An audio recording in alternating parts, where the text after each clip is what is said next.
Hi all, welcome to this week's edition of Straight Talk with Brendan O'Brien and Tim Rowe from The Straight, brought to you by our sponsors, Inglis and Darley. Today, we talk mare markets, foal markets, record prices on the Gold Coast, and the ongoing confidence of the breeding and bloodstock industry.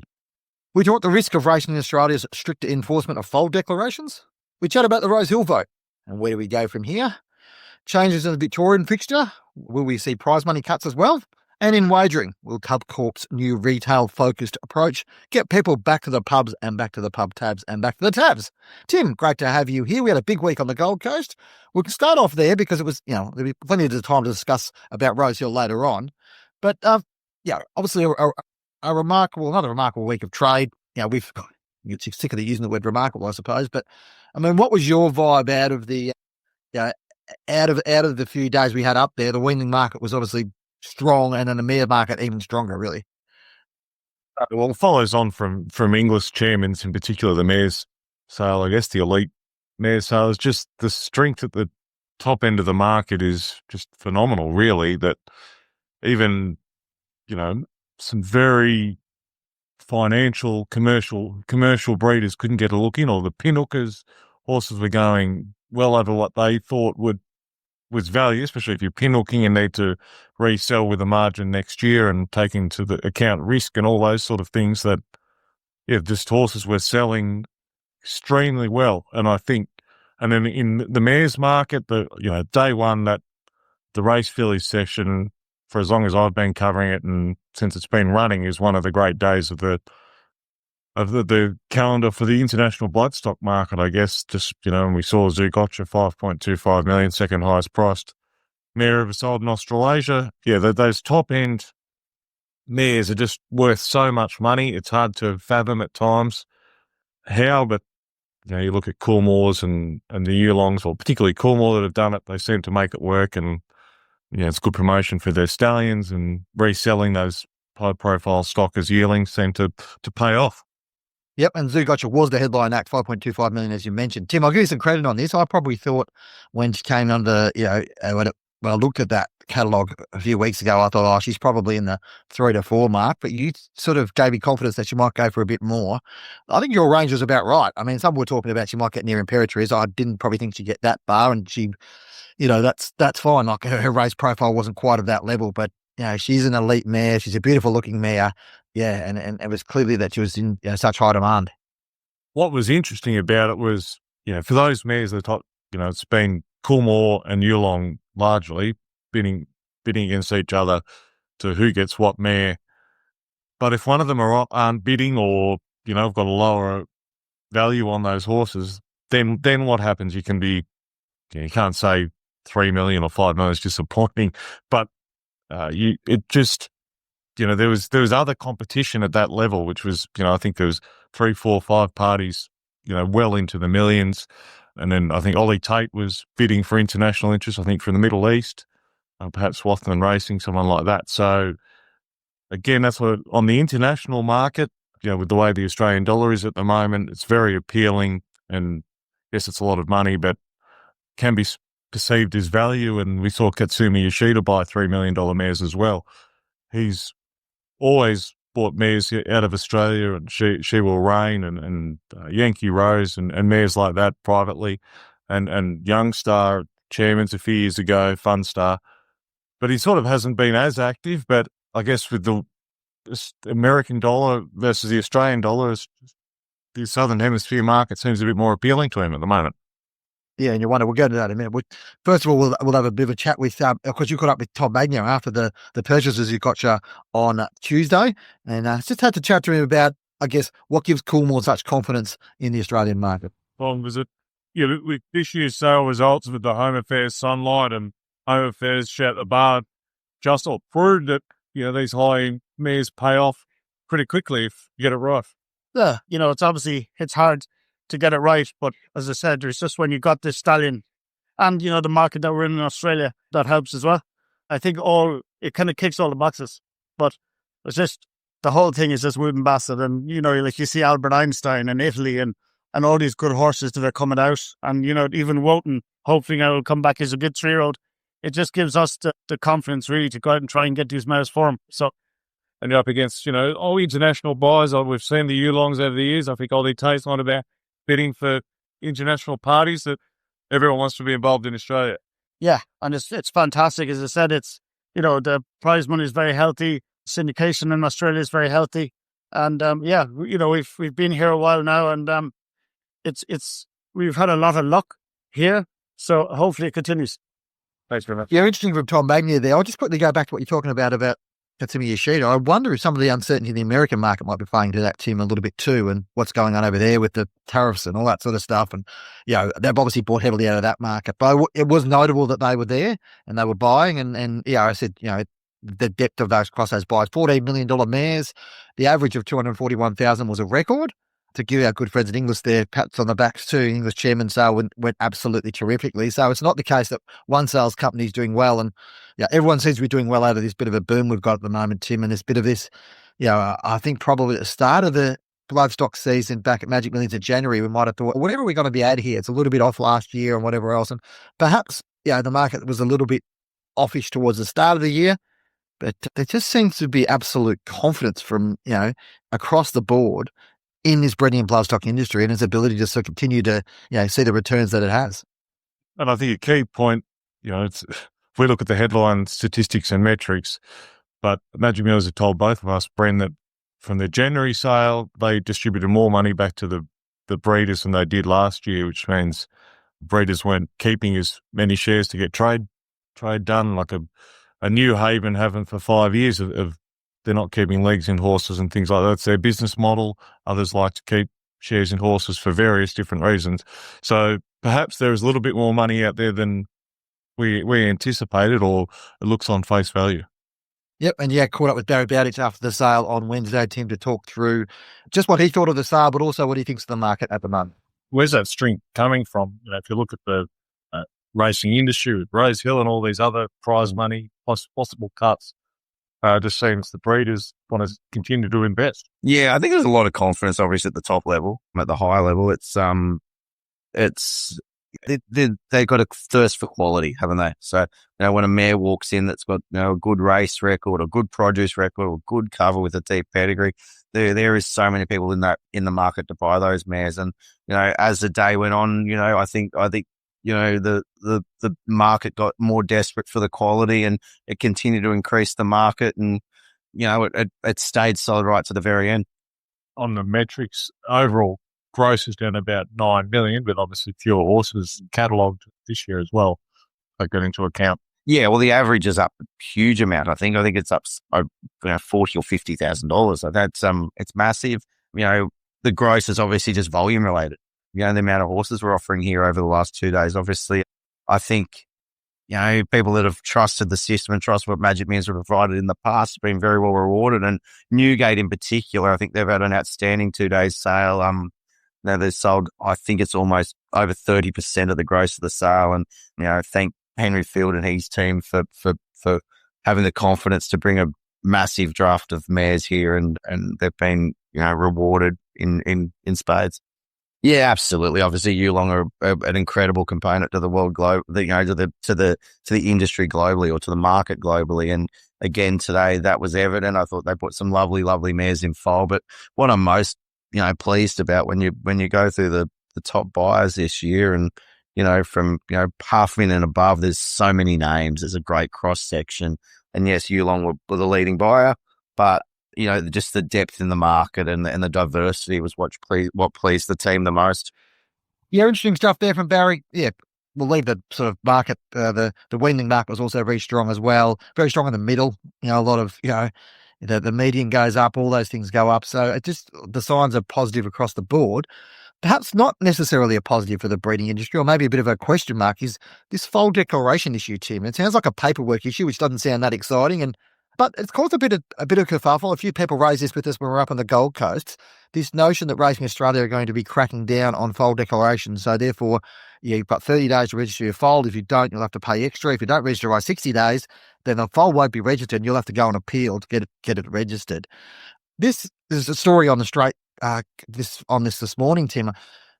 It's a really interesting one from my perspective, that it sort of speaks to a bit of the disconnect between the way I guess the industry is administered from a Racing Australia point of view, and the practicality of trying to run a breeding operation.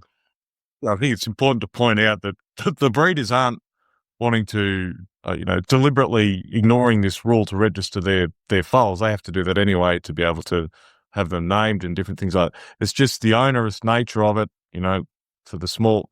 Again, I don't think it's deliberate. It's just sometimes paperwork gets overlooked, and fair to say that we know at the straight, Bren, that some of the breeders technologically challenged at times. So it is a clunky, and Paul Erickson, the Racing Australia CEO, admitted this to me, that their software or the website to lodge all this information and the portal is a little bit clunky. They're trying to improve it, but as we know, Racing Australia hasn't been known for upgrading their systems adequately the last 4 or 5 years, despite promises. There's been challenges there, as we know.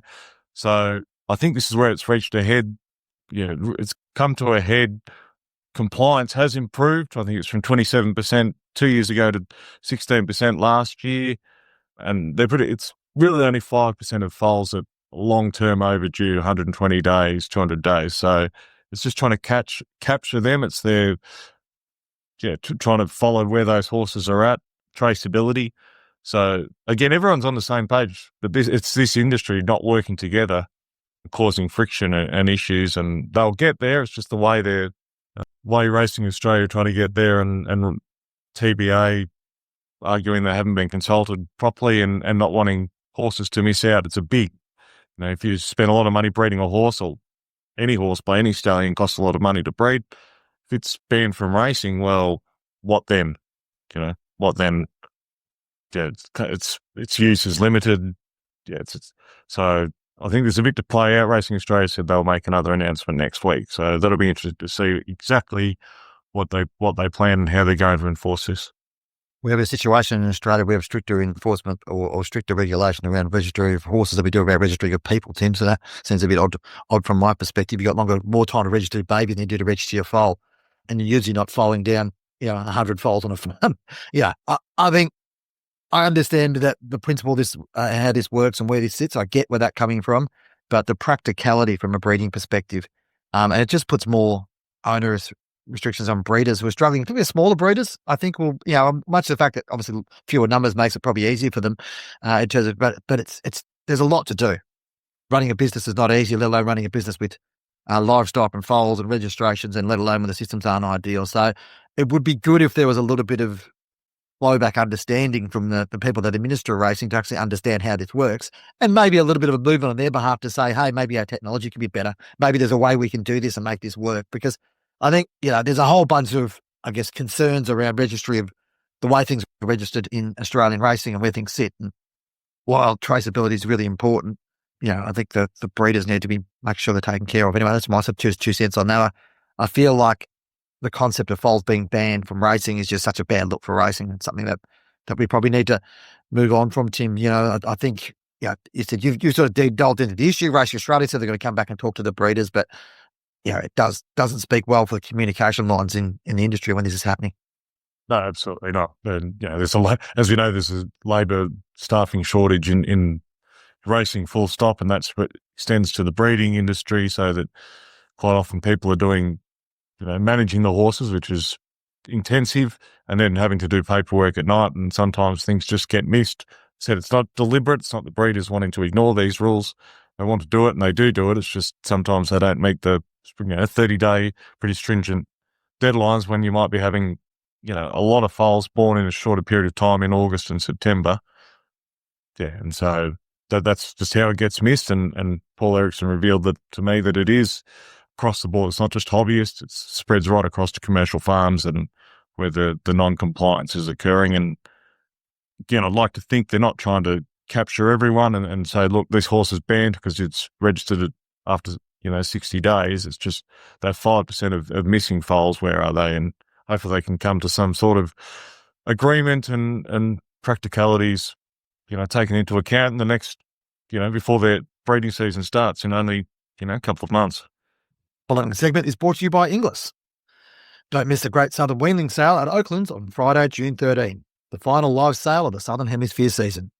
The 320-strong catalogue includes weanlings by leading stallions like Toronado, Too Darn Hot, I'm Invincible, Zoostar, Wooten Bassett, Ole Kirk and Justify, as well as the first crop of 9-time Group 1 winning champion Animo.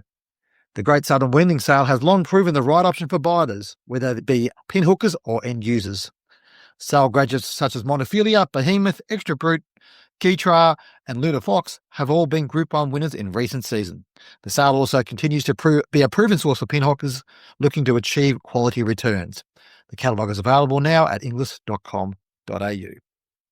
On to racing now, Tim, and we got the long-awaited result of the Rosehill vote on Tuesday. While $1 million mares were selling on the Gold Coast, the members of the ATC were voting on the future of Rosehill Racecourse. It proved out to be no vote, probably not overly surprising. The margin probably a bit closer than we thought, 56.1% to 43.9%, roughly 1,000 votes the difference. Anything surprised you out of the results, Tim, as in terms of the way sort of things played out? Probably just the margin, but as speaking to people at the sales, were a lot of members of the ATC were those on the no side were concerned that the gap was narrowing, and that actually, because there's a lot of members that they don't know personally, where they in the old days they say they used to know pretty much every member of the ATC and the STC, AJC back then, that now they're not familiar with a lot of them. So hearing their points, or they weren't clear of their opinion, and clear that played out as it is. It's still in a small sample, quite a small sample size really, that it was still a strong result, but at one stage we thought it was sort of going to be 80-20 or 70-30, I think, perhaps, and it hasn't played out that way. So, interesting from here where it goes to, that's for sure. It's amazing what $57 million can do for members. I guess the question is now what happens moving forward, and does Peter McGorran stay as chairman? I chatted with Peter the other day when I'm on the radio segment I do with Gareth Hall and Giddy Up about his future, and he was determined he was going to stay. He said, there's a number of reasons. It wasn't a comprehensive defeat. He was obliged to follow it up, and it was the board who decided to make this approach, not him. Now, that's all good and well, but I guess the questions being raised now are how can the ATC move on in a positive and strategic way, given he has spearheaded a strategy which has ended up taking them down a path of 18 months for no result. Now, he says, look, we've been working on plans behind the scenes and all that sort of stuff. It's hard to believe this hasn't been all-consuming for the ATC team. It hasn't been a small undertaking. So, it does raise questions about the future direction of the ATC, the long-term feasibility. McGorran says the club's in great shape. In fact, they're in the best shape of any club in Australia. I think the numbers might disagree with that. I kind of can't see a situation where we're sitting here in 6 months' time saying Peter McGorran's still the ATC chairman. Well, no, he says, everyone, let's come back. We all got a love of racing and let's be united again. I just can't see that happening. And there's moves afoot, now from the Save Rosehill group as we speak, trying to oust him. And I know I heard it from people at the Gold Coast, and you did too. Maybe different sources. I'm not actually sure who your sources were, that, there's a plan to, from the board perhaps, that if one's director switches to the no side, for want of a better description, that Peter may even not see out this week or next week as chairman. So, Peter is adamant he's staying, but for the good of the industry and perhaps the ATC, maybe they do need a new leader just to take some heat out of the argument. And, there's such a lot of bad blood, and it has split the industry. Even if you're not a member, it has split the industry. And so for the good of the club, I think a new leader would be a positive, but Peter's, he's a career politician. He's been through the ringer before, and whether he can outlast it, maybe he thinks he can.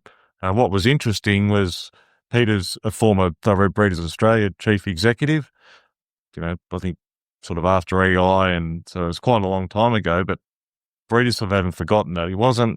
He sort of didn't have as many friends as I thought he might in the breeding industry from his time there, which is quite interesting that they've held on to that, I guess, grudges and things like that. So, you'd have him favourite that he won't last, put it that way. Yeah. I guess the other question is, this is probably always for a lot of people involved in the no group. It was always about a lot more than just Rosehill. This was about discontent with the way that New South Wales racing is being run, and racing New South Wales is being run, to be perfectly honest. The question now becomes, having achieved what they've achieved with Rosehill, do the the forces for change, I suppose, to characterise them that way. Do they stop here, or do they keep moving and look to get change at Racing New South Wales? And honestly, there's one man at the top of Racing New South Wales with a strong percentage of people in that group. I'm not saying overall, being that group would like to see removed, and that's obviously Peter V'landys. So the question now becomes: does that group look a seek to get the change? There's discussions about whether they then go through the Racing Act review, which is happening at the moment, I suppose happening at the moment under Racing Minister David Harris, whether they go through those changes and create more, scrutiny of Racing New South Wales and the way things are done, trying it from a systemic value point of view. There's questions longer term about Peter V'landys, about how long he'll stay in a role, whether he'll take a role within rugby league. I kind of feel like this is just the next step of, the battle. Like, this is the battle, this is not the war. Rosehill was just a part of the battle. That was, the overall war is about control of New South Wales racing. And feeling this might roll on for a little bit more, Tim, that these attempts for changes and reform within New South Wales racing, and I guess Racing New South Wales' resistance to that, would indicate that we might be in for a few more headlines yet. Sure. What's been interesting before and even post the vote on Tuesday is the amount of, what's been happening all year. Media, obviously Peter V'landys is tied up with the Australian Rugby League and NRL, whether he goes across there full time and the constitution can be changed to allow him to pay him a decent wage or wage he'd be happy with. And he rejected it only a few months ago through a Buzz Rothfield column in the Daily Telegraph. And now there was another piece, I think it was Sydney Morning Herald, suggesting that he might end up across there. So moves are afoot. I think, maybe, well, he's been there 20 years. So if he can leave if he wants to, and he'll have an exit plan. It's just when and how and whether rugby league becomes his next full-time target. Moving down south now to Victoria, and there's an announcement on Wednesday, I think it was, that some Victorian race dates for 2025-26. They included a reduction of 18 race fixtures across from December to May, which I thought was interesting.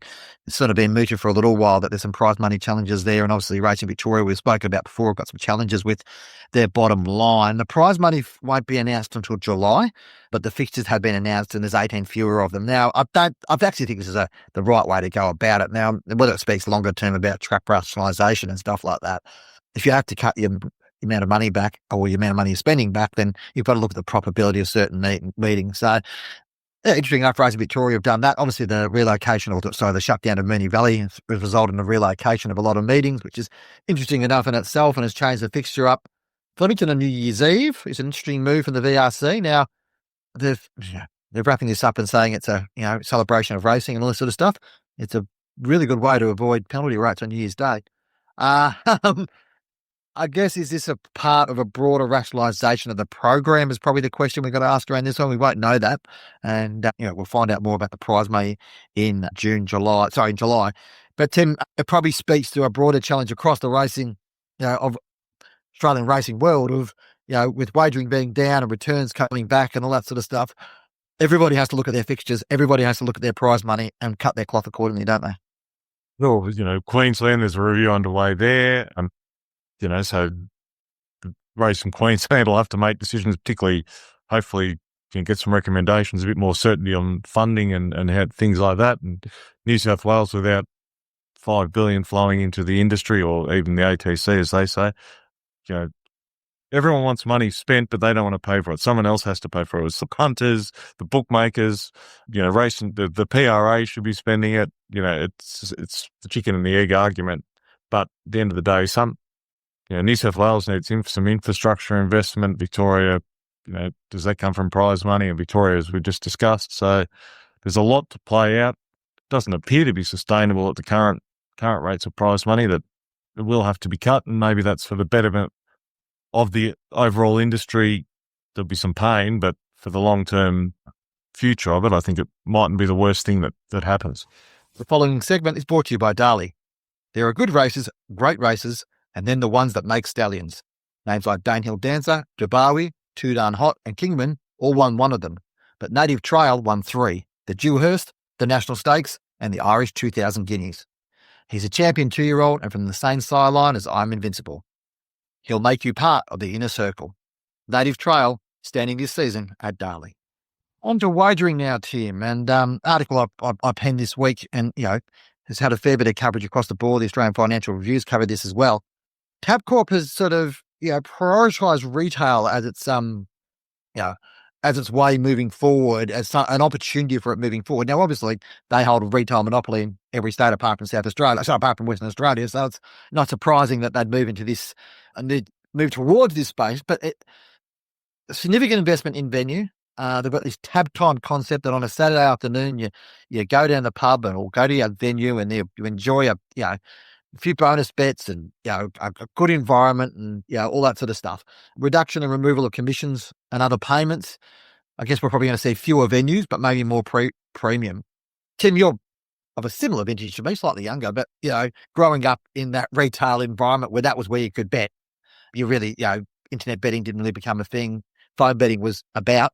Tell a few anecdotes about that, but this concept of retail, is it realistic for Tabcorp to think that they'll reinvigorate this experience enough to get people back into venues and betting on venues, and not just betting with other competitors, but betting with Tabcorp? Well, they have to do something. They've leaked or squandered probably that advantage of and not all through their own doing, of course, with COVID and just natural, the rise of the corporates. But there's got to be a way where it's more incentivized to be at the pub and betting and having a good experience. Because even as we know, sometimes go to the races. If you're wanting to watch different races or betting, it's easier to be at home with your TV on and phone. So they've got to, I think they're reading those articles. It's going to be iPad style EBTs. They're not even the ones in New South Wales, and the older ones aren't that easy to use, those EBTs. Half the time the screens don't. You hit one part of the screen and it goes elsewhere. They're just old and tired and need upgraded technology.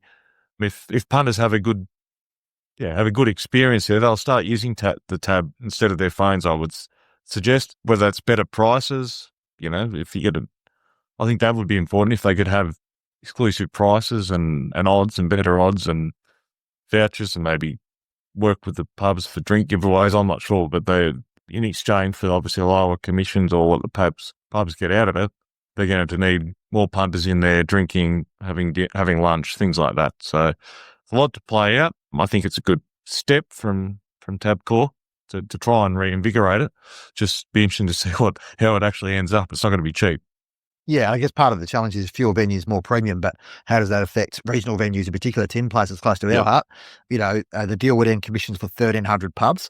Does that mean that, little towns lose their pub tabs? That might be the case, but that's an issue for racing because it becomes part of the foothold where, sure, people in country towns, plenty of people bet online, but, there still is that old-fashioned, cash betting, old lady, old bloke going down to put the bets on Saturday morning sort of crowd, which would be pity if racing isolated that crowd for the sake of some corporate efficiencies and flashy things. But I think the agency experience is pretty horrible. It was pretty horrible when it was back in the old days, to be perfectly honest. Plenty of good stories, but as a young bloke cutting your teeth there and putting your elbows out and trying to get a bet on, it was always a bit precarious, particularly in the days of the tracksuit gang in Brunswick.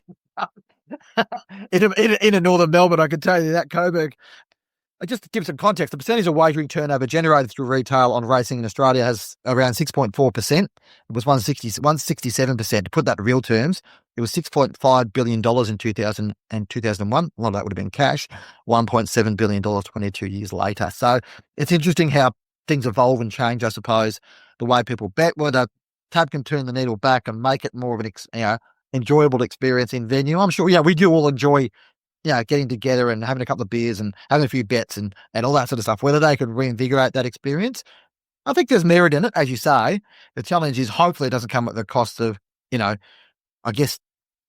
ability for those smaller communities to still, be able to do what they have to do. As we know, that regional areas tend to be a bit conservative in their technology choices. And so, somebody walking into a pub tab that looks like an Apple store might be a bit confronting for some people, but we'll see how it plays out, I suppose. And Pokies Plus was where I used to go, Brennan, at High Point. I'm not sure it's still there. Maybe there's, since I left quite a few years ago, maybe it's turnover went downhill. Not just, so I spent a lot of time there. Maybe I would have been better off. I went to my lectures instead of betting on a Tuesday elsewhere. You're not the only one, but anyway, we're educated in a different way, Tim. Yes, exactly. Thanks for joining us on Straight Talk, brought to you by our sponsors, Inglis and Darley. Don't forget to give us a rating wherever you're listening to our podcast, and be sure to subscribe. We're on Apple, we're on Podbean, we're on Spotify. You can watch us on YouTube if that's what your flavour of the day. Good luck to you. Yep, so plenty of places to catch up with us. Make sure you give us a like. Send us an email, editor@thestraight.com.au. We're happy to take questions, any questions you might have for Tim and I, apart from our fashion choices. Yep, thanks for listening, and we'll talk to you again next week.